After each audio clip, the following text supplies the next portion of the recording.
व्यवस्था विवरण 22वां अध्याय। कुल वचन 30।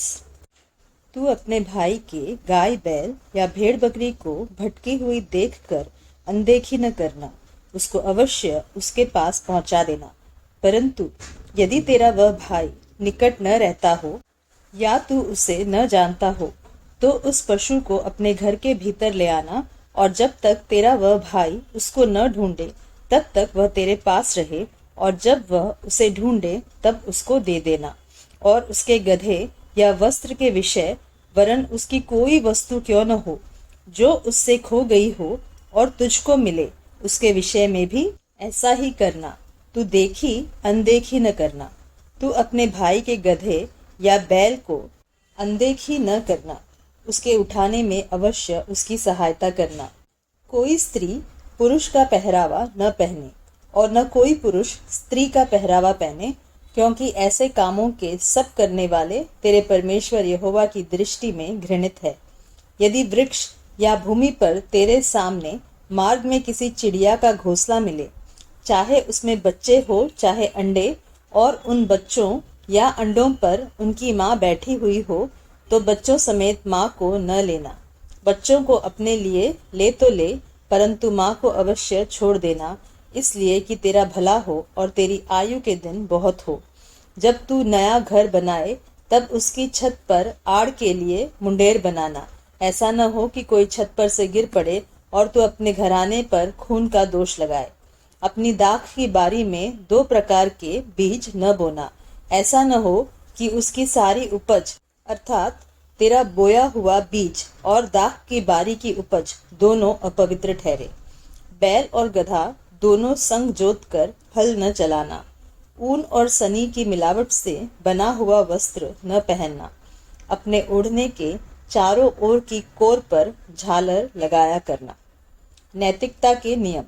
यदि कोई पुरुष किसी स्त्री से विवाह करे और उसके पास जाने के समय वह उसको अप्रिय लगे और वह उस स्त्री की नाम धराई करे और यह कहकर उस पर कुकर्म का दोष लगाए, इस स्त्री से मैंने विवाह किया, और जब उससे संगति की तब उसमें कुंवारी अवस्था के लक्षण न पाए, तो उस कन्या के माता पिता उसके कुंवारीपन के चिन्ह लेकर नगर के वृद्ध लोगों के पास फाटक के बाहर जाए, और उस कन्या का पिता वृद्ध लोगों से कहे, मैंने अपनी बेटी इस पुरुष को ब्याह दी और वह उसको अप्रिय लगती है, और वह तो यह कहकर उस पर कुकर्म का दोष लगाता है कि मैंने तेरी बेटी में कुंवारीपन के लक्षण नहीं पाए, परंतु मेरी बेटी के कुंवारेपन के चिन्ह ये है।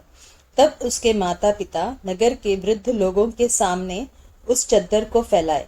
तब नगर के पुरनिये उस पुरुष को पकड़कर ताड़ना दे और उस पर 100 शेकेल रुपए का दंड भी लगाकर उस कन्या के पिता को दे, इसलिए कि उसने एक इस्राएली कन्या की नाम धराई की है, और वह उसी की पत्नी बनी रहे और वह जीवन भर उस स्त्री को त्यागने न पाए।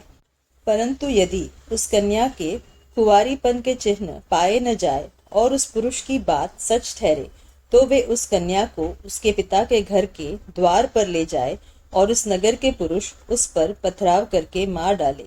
उसने तो अपने पिता के घर में वेश्या का काम करके बुराई की है।